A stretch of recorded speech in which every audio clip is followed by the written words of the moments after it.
कांग्रेस करेगी कुटुंब प्रोग्राम की शुरुआत। कांग्रेस प्रदेश अध्यक्ष करण महारा ने कहा कि ऐसे लोग कारणवश मेनस्ट्रीम में नहीं, उन्होंने सत्र करने कुटुंब प्रोग्राम की गई शुरुआत।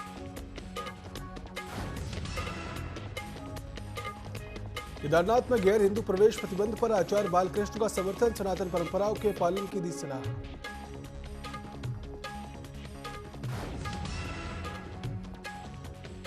स्कीइंग प्रेमियों के लिए 20 मार्च से हिमालयन कप स्कीइंग प्रतियोगिता का आयोजन। Skiing and snow board association of Chamoli के मार्गदर्शन में यह आयोजन।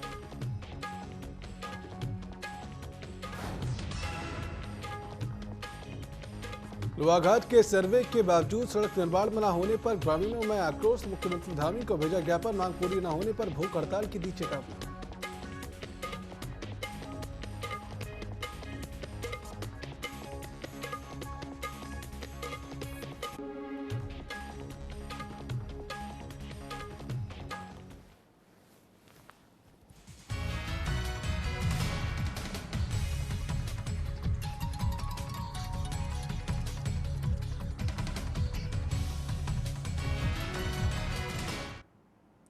नमस्कार, स्वागत है आप सभी का न्यूज अपडेट की इस बुलेटिन में। मेरा नाम है सिद्धांत त्रिपाठी। रुक करते सीधा उत्तराखंड की खबरों की ओर, जहां मुख्यमंत्री धामी के अल्मोड़ा दौरे को लेकर जिला मजिस्ट्रेट आलोक पांडे ने अधिकारियों की एक बैठक ली है।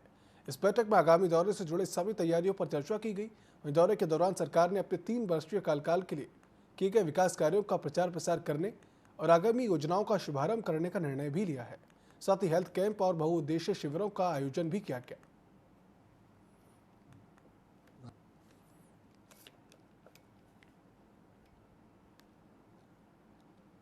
तो जो पुराने कुछ फंड रिलीज करना था उसके बारे में कुछ फंड रिलीज हो चुका है, कुछ अभी भी बाकी था, उसके लिए हमारी बैठक हो रही है। और माननीय मुख्यमंत्री जी यहाँ 22 तारीख को आ रहे हैं। जैसा कि आपको पता है 23 मार्च को राज्य सरकार के 3 साल पूरे हो जाएंगे और इस अवसर पर राज्य सरकार द्वारा जो कार्य किए गए उनके प्रचार प्रसार और लोगों को जो सुविधाएँ दी जानी हैं उसके लिए प्रावधान किया गया है। जगह जगह कैंप लगाए जा रहे हैं, उनकी समस्याएँ सुनी जा रही हैं, प्रमाण पत्र बनाए जा रहे हैं और संभवतः माननीय मुख्यमंत्री जी 22 तारीख को अल्मोड़ा से पूरे राज्य के लिए इस अभियान की शुरुआत करेंगे। तो देहरादून में मुख्य सचिव राधा तूड़ी ने 1 अप्रैल से शुरू होने वाले नेशनल ब्रॉडबैंड मिशन 2.0 के प्रभावी क्रियान्वयन के संबंध में 7वीं स्टेट ब्रॉडबैंड कमेटी की बैठक ली है।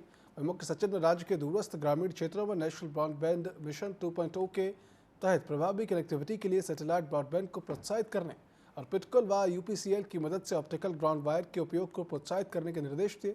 साथ ही बीएसएनएल को 4G सैचुरेशन स्कीम का कार्य निर्धारित समय सीमा में पूरा करने को भी कहा गया।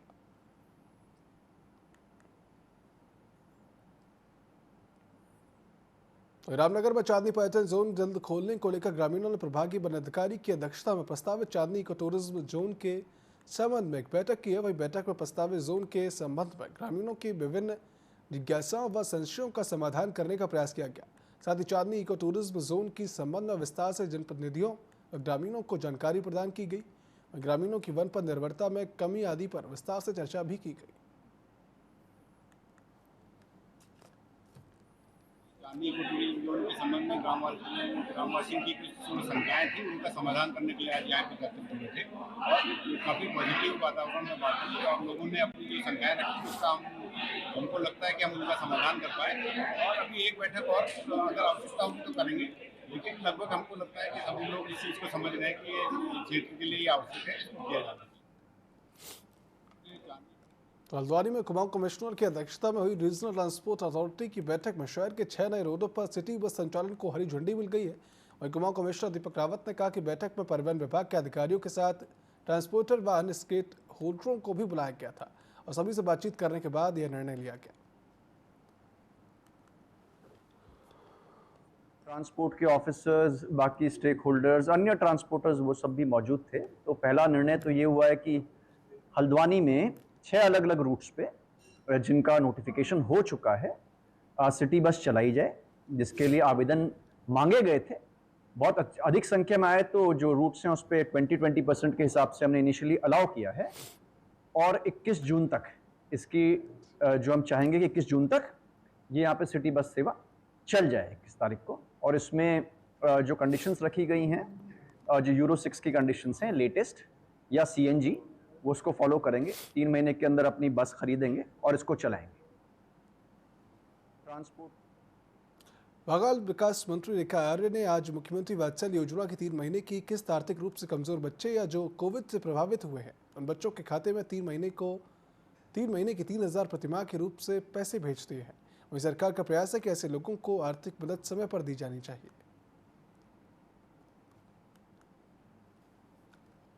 मुख्यमंत्री वात्सल्य योजना के हमारे बच्चे जो कि कोविड के दौरान में जो अनाथ हुए थे अथवा जिनके एक अभिभावक रहे और वे आर्थिक रूप से असक्षम रहे, तो ऐसे लोगों को हम लोग लगातार आर्थिक मदद पहुंचा रहे हैं। और उसी क्रम में आज 3 माह का जो आर्थिक सहायता है जो 3,000 रुपये प्रति बच्चा निर्धारित है, वो आज डीबीटी के माध्यम से मुझे करने का अवसर मिला। और निश्चित रूप से लगभग 5 करोड़ के आसपास की ये धनराशि आज डीबीटी की गई और लगभग हमारे 5,400 से अधिक बच्चे जो है आज इससे लाभान्वित हुए हैं।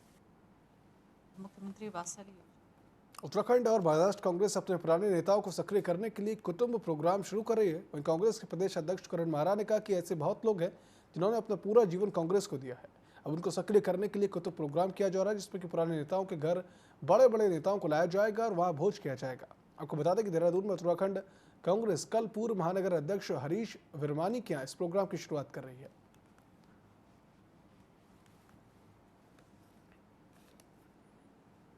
बहुत से परिवार ऐसे जिन्होंने अपना पूरा जीवन कांग्रेस को दिया। कई ऐसे परिवार हैं जिसमें स्वतंत्रता संग्राम सेनानियों की पीढ़ियां रही हैं, पीढ़ियों से वो स्वतंत्रता संग्राम सेनानी रहे। और ऐसे कार्यकर्ता जो बहुत ज़्यादा अनुभवी थे, वो कई लोग ऐसे हैं स्वास्थ्य के कारणों से, सर्विस के कारणों से या बिजनेस के कारणों से वो अब कहीं हैं नहीं मेन स्ट्रीम में। तो अब ये तय किया गया कि उन लोगों से मिल के, उनके संग चाय पी के, भोजन करके नेता लोग जो हैं राय मशवरा करेंगे, उनको एक्टिव करने की कोशिश करेंगे जो हो सकते हैं। और उसमें ये भी प्लान है आगे आने वाले समय में कि जो ऐसे परिवार हैं जिनमें गोविंद बल्लभ पंत, लाल बहादुर शास्त्री, जवाहरलाल नेहरू जी, इंदिरा जी आती जाती रही हैं, उन परिवारों के घरों में फिर हम खड़गे साहब, आदरणीय राहुल जी, आदरणीय प्रियंका जी, इन लोगों को लाने की कोशिश करेंगे। और ये अपने परिवार को एकजुट करने का और इस परिवार को मजबूत करने की तरफ एक कदम है। और कैबिनेट मंत्री प्रेमचंद अग्रवाल को भारी विरोध के बाद अपना इस्तीफा सौंपना पड़ा। वहीं इस्तीफा के बाद अब कैबिनेट में कुल 5 पद रिक्त हो गए, जिसे लेकर कांग्रेस प्रवक्ता आशीष नौटियाल ने बीजेपी कैबिनेट पर तंज कसते हुए कहा कि कैबिनेट में कोई भी मंत्री लायक नहीं है। मंत्री बदलना भाजपा का लोगों को गुमराह करने का एक तरीका है। ये तो देखो इनका जनता को गुमराह करने का एक बहाना है। देखो मैं मंत्री बदल दिया, ये कर दिया, वो कर दिया। मंत्री बदलने का मतलब सीधा सीधा इनका खुद एक्सेप्ट करना है कि नाकाम है, इनके मंत्री काम नहीं कर रहे हैं। और वाकई इनके मंत्रियों ने अगर काम किया होता तो आज जनता को उससे फायदा मिलता। इनके मंत्रियों ने कोई काम नहीं किया। आज आप बताएं 3 साल तक आप बिना, कई मंत्री पद खाली है, अगर बिना मंत्री पद खाली के भी काम चल सकता है तो फिर मंत्री पद क्यों भर रहे हैं? और यह अगर नुकसान हो रहा है बिना मंत्री के, तो फिर आपने 3 साल जनता का नुकसान क्यों किया? इसका भी आपको जवाब देना होगा।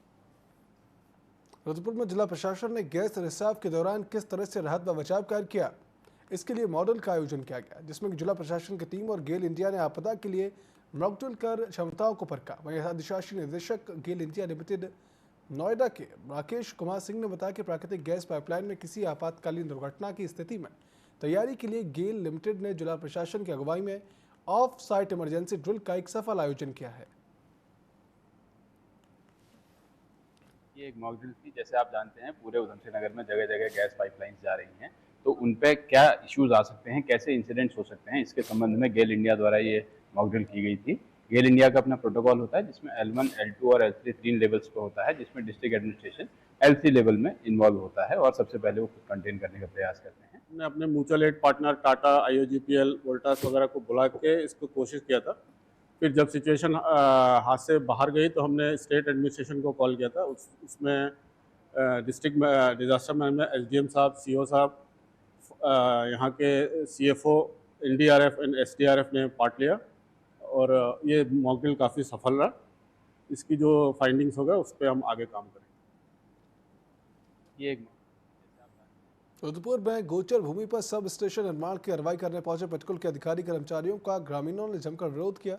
ग्रामीणों ने घंटों सड़क पर जाम लगाकर सरकार और पुलिस प्रशासन का विरोध कर नारेबाजी भी की। इस दौरान पुलिसकर्मी, प्रशासन के नुमाइंदों और आक्रोशित जनता के बीच नोकझोंक और धक्का मुक्की भी हुई।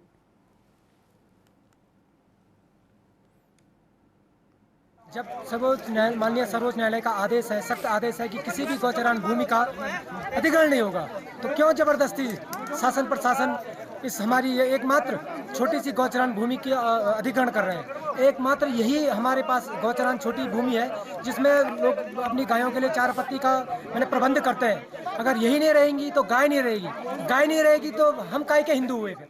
तो मेरा यही है सब लोगों के कि इस आंदोलन में बढ़ चढ़ के हिस्सा लें, गाय माता को बचाने के लिए सब लोग आगे आए। धीरे धीरे समस्त जितने भी हमारे जो कि 2019 की गणना के अनुसार हमारे गांव के पास 207 पशु हैं साहब। हमारे पास एकमात्र गोचरान भूमि यही है, इसलिए हम दे नहीं सकते हैं। और न हम देंगे, या तो हमें ये लोग जो है कि जेल भेजेंगे, या हम पे धारे लगाए, या हमें मार दो जान से, लेकिन हम जो है कि गाय माता की रक्षा करेंगे तो करेंगे।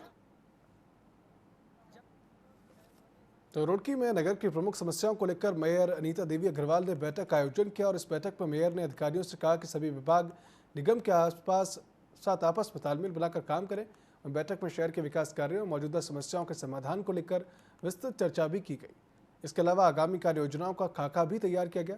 साथ ही शहर के विभिन्न पार्कों को विकसित करने और उनकी सुंदरता बढ़ाने के लिए विशेष योजना भी बनाई गई।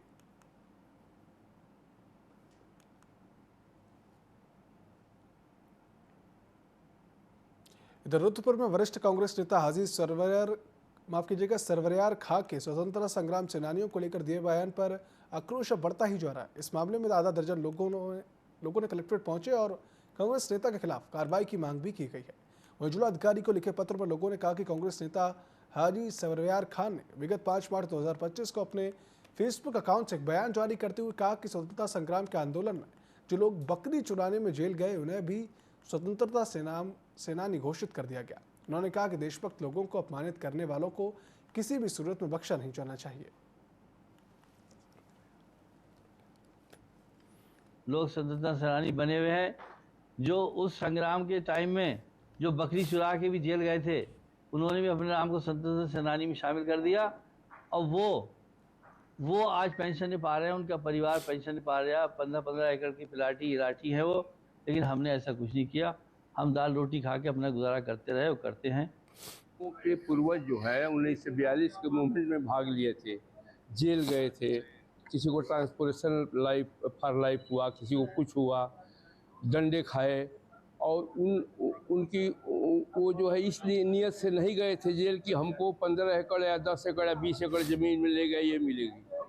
उन्होंने देश को आज़ाद करने के लिए सर्वस्व निछावर कर दिया, घर ढहा दिया गया, घर जला दिया गया और उनके खिलाफ इस तरह की टिप्पणी ये सरवर जो कि 2012 में 2012 में चुनाव लड़ा था कांग्रेस की टिकट पर, कांग्रेस पार्टी कुछ नहीं कर रही उसके खिलाफ और नहीं तो उसको सह दे रही है। अधिकारी को ज्ञापन दिया है और उनसे मांग की है कि इसकी जांच करा के वो वीडियो भी हमने उपलब्ध करा दी है जिसमें उन्होंने प्रेस कॉन्फ्रेंस में ऐसी टिप्पणी की थी और एडीएम साहब ने कहा है कि जिलाधिकारी से वार्ता करके इसमें संबंधित अधिकारी पुलिस ने किच्छा थाने को सूचना दे के और वहां से मुकदमा दर्ज कराया जाए। चंपावत में एसपी अजय गणपति ने मादक पदार्थों की तस्करी करने वाले व्यक्तियों के विरुद्ध धरपकड़ अभियान चलाने हेतु सभी थाना प्रभारियों को निर्देशित किया है। वह एसपी अजय गणपति ने बताया कि पुलिस चेकिंग के दौरान एक मोटरसाइकिल सवार व्यक्ति जो कि चक्करपुर से बनबसा की ओर जा रहा था, तभी पुलिस को पीछे आता देख युवक ने पुलिस पर फायरिंग शुरू कर दी। तो पुलिस की जवाबी फायरिंग में आरोपी के दाहिने पांव में गोली लग गई, जिसकी वजह से वह घायल हो गया। वहीं कब्जे से एक अदद तमंचा, 315 बोर, 2 खोखा कारतूस, 2 जिंदा कारतूस व 190 ग्राम अवैध हेरोइन बरामद की गई है। वहीं अभियुक्त के विरुद्ध एनडीपीएस एक्ट के तहत न्याय संहिता पंजीकृत कर ली गई। चंपावत में लगातार नशा तस्करों के खिलाफ कार्रवाई जारी है। इसी के क्रम में रात में जो नशे की तस्करी होती है उस घटनाओं की रोकथाम हेतु एसओजी और हमारी थाना बनबसा की पुलिस टीम द्वारा संयुक्त रूप से जगपुड़ा पुल के पास में चेकिंग अभियान चलाया जा रहा था। इसी दौरान एक मोटरसाइकिल सवार व्यक्ति चक्करपुर की ओर से बनबसा की ओर आ रहा था, जो पुलिस टीम को देखते ही तीव्र गति से हुड्डी नदी की तरफ भागने की फिराक में था। संदिग्धता पाई जाने पर पुलिस टीम ने उसका पीछा किया और उसको पकड़ते समय मुठभेड़ हुई। इस मुठभेड़ के दौरान उसके दाहिने पैर में गोली लगी है, जिससे कि वो घायल हो गया है। उसने पूछताछ के दौरान अपना नाम मंगत सिंह उर्फ मंगू पुत्र श्री भगवान सिंह निवासी थाना नानकमत्ता जिला उधम सिंह नगर बताया, जिसकी उम्र 32 साल है। उसके पास से एक 315 बोर तमंचा, 2 खोखा कारतूस, 2 जिंदा कारतूस और 190 ग्राम हेरोइन की बरामदगी हुई है। इसमें हमारी एसओजी की टीम और थाना बनबसा की टीम ने ये बहुत अच्छा कार्य, सराहनीय कार्य किया है। इसमें मुकदमा पंजीकृत कर आगे की वैधानिक कार्रवाई। देवभूमि में अवैध मदरसों को सील करने की कार्रवाई का अभियान तेज हो चुका है। वहीं मुख्यमंत्री धामी के निर्देश पर शासन प्रशासन ने अभी तक राज्य में कुल 53 से ज्यादा अवैध मदरसे सील कर दिए हैं। आपको बता दें कि सभी मदरसे बिना पंजीकरण के चोरी छुपे चलाए जा रहे थे। इस पर वफ़ा बोर्ड के अध्यक्ष शादाब शम्स ने कहा कि जो बिना पंजीकरण के मदरसे चल रहे हैं उन पर कार्रवाई की जा रही है, जो कि सही है। शादाब शम्स ने मुख्यमंत्री की कार्रवाई का स्वागत किया, साथ ही मॉडर्न मदरसे बनाने की बात कही है। इस तरह से माननीय मुख्यमंत्री जी द्वारा या सरकार द्वारा अवैध मदरसों के ऊपर एक सख्त कार्रवाई की जा रही है। इसमें मुझे सिर्फ इतना ही कहना है कि मुख्यमंत्री का मत बिल्कुल स्पष्ट है, सही को छेड़ेंगे नहीं, गलत को छोड़ेंगे नहीं। और जो गलत है, आप भी बार बार पूछ रहे हैं कि अवैध मदरसों के ऊपर कार्रवाई हो रही है, तो अवैध कह रहे हैं ना आपने ये तो नहीं कहा कि वैध मदरसों के ऊपर कार्रवाई हो रही है। किसी वैध को छेड़ा नहीं जा रहा और मंशा सरकार की बिल्कुल स्पष्ट है। जो बच्चे इन मदरसों में पढ़ रहे हैं उन बच्चों को बेहतर एजुकेशन मिल सके, उन बच्चों को बेहतर तालीम मिल सके। इस तरह से माननीय मुख्यमंत्री और ऋषिकेश से भानियावाला के बीच सड़क 4 लेन बनाया जाना है। करीब 21 किलोमीटर के दायरे में 600 करोड़ रुपए की लागत से चौड़ीकरण का काम किया जाना है, जिसमें कि चौड़ीकरण के लिए करीब 3300 पेड़ भी काटे जाएंगे, जिनका इन दिनों कटाई छुटाई का कार्य चल रहा है। इतनी बड़ी संख्या में पेड़ों को देखते हुए लोगों ने कड़ा आक्रोश जता दिया। वहीं प्रदेश के वन मंत्री सुबोध उनियाल ने से जब इसको लेकर सवाल किया गया तो उन्होंने कहा कि जो पेड़ काटे जा रहे हैं उसके बदले में अन्य क्षेत्रों में पेड़ भी लगाए जाएंगे।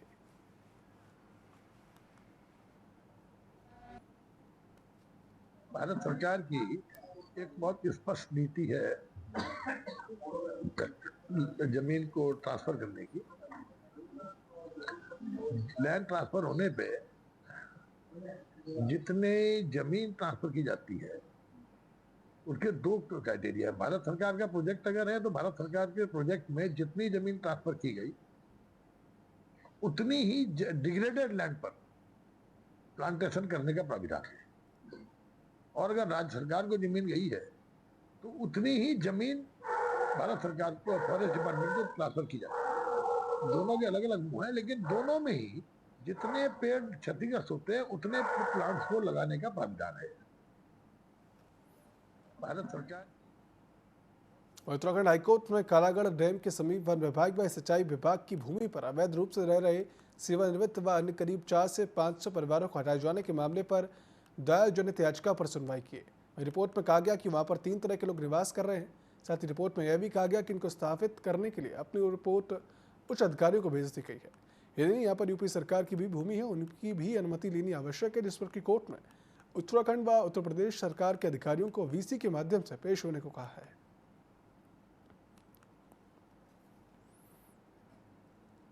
आज हमारी एक जनहित याचिका दायर की थी हमने, जो रोहिंग्या जो जिस तरह से अवैध तरीके से रह रहे हैं, लखनऊ में जो घटना हुई या अन्य तमाम जगहों पे घटनाएं हुई, उन्हीं को लेकर मैंने दाखिल की थी, जिसमें माननीय न्यायालय ने उसका संज्ञान लिया और मुझे भी शपथ पत्र दाखिल करने के लिए कहा और अन्य सभी जो विभाग थे उनको सबको निर्देशित किया और 1 तारीख को पुनः डेट लगा दी थी।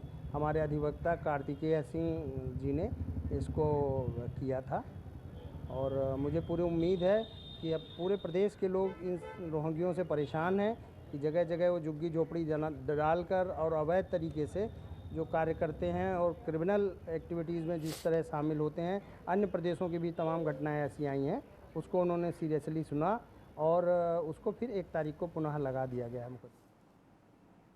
मसूरी को आगामी पर्यटन सीजन को लेकर तैयार और व्यवस्थित किया जाने को लेकर एसडीएम अनामिका सिंह ने सभी संबंधित विभागों के अधिकारियों को निर्देश दे दिए। एसडीएम मसूरी ने कहा कि आगामी पर्यटन सीजन को लेकर मसूरी को व्यवस्थित किया जाने को लेकर कार्य शुरू कर दिए गए। मसूरी के राष्ट्रीय राजमार्गों को लोक निर्माण और नगर पालिका के अधीन आने वाली सभी सड़कों को दुरुस्त करने के साथ ड्रेनेज सिस्टम को भी व्यवस्थित करने का निर्देश दिए गए। उन्होंने नगर पालिका प्रशासन को मॉल रोड पर गोल्फ कोर्ट का व्यवस्थित तरीके से संचालित करने के साथ साथ उनके रूट तय करने के निर्देश भी दे दिए हैं। विभिन्न विभागों को बुलाया था।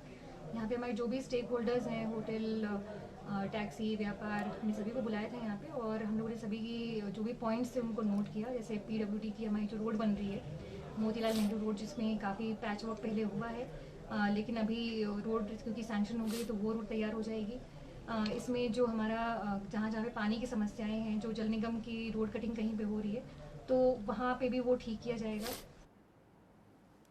विभिन्न विभागों को बुलाया था यहाँ पे हमारे जो भी स्टेक इसी के साथ हल्द्वानी में भीषण गर्मी बिजली विभाग के लिए सबसे बड़ी चुनौती है। हालांकि बिजली विभाग के आला अधिकारी कह रहे हैं कि पिछली गर्मी में लो वोल्टेज से सबक लेते हुए इस बार अपेक्षित सुधार किए गए। बिजली विभाग के अधीक्षणगढ़ अभियंता नवीन मिश्रा का कहना है कि TP नगर, गोलापार, काठगोदाम सहित अन्य सब स्टेशन पिछले बार की अपेक्षा इस बार उन्हें क्षमतावान बनाने की कोशिश की गई है।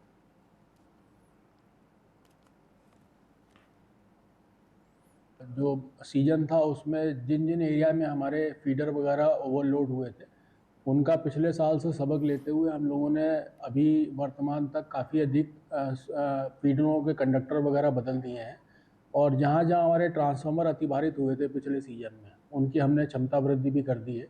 TP नगर का हमारा बिजली घर हो, चाहे गोलापार का हमारा बिजली घर हो, चाहे रानीबाग का बिजली घर हो, चाहे काठगोदाम का बिजली घर हो, वहाँ पे जो भी अपेक्षित सुधार कार्य हमारे थे वो हमने एग्जीक्यूट कर लिए हैं। कुछ बचे हुए कार्य हमारे इस माह में कंप्लीट हो जाएंगे। इसके अलावा शहर के विस्तार को देखते हुए हमने 3 जगहों पर नए बिजली घर का निर्माण कार्य प्रस्तावित किया था, जिसमें ITI कैंपस हल्द्वानी में एक बिजली घर का निर्माण कार्य चल रहा है। एक जयपुर पाडली गाँव में हमारे एक बिजली घर के निर्माण कार्य प्रगति पे है। अल्मोड़ा में सड़क दुर्घटनाओं की बढ़ती संख्या को ध्यान में रखते हुए हर परिवहन विभाग और पुलिस प्रशासन ने सघन चेकिंग अभियान शुरू कर दिया है। इन अभियानों के दौरान यातायात नियमों का उल्लंघन करने वाले वाहन चालकों पर सख्त कार्रवाई की जा रही है, जिसमें कि ओवरलोडिंग, बिना हेलमेट, सीट बेल्ट न पहनने जैसे उल्लंघनों पर वाहन चालकों के खिलाफ मोटर वाहन अधिनियम के तहत चालानी कार्रवाई की गई है।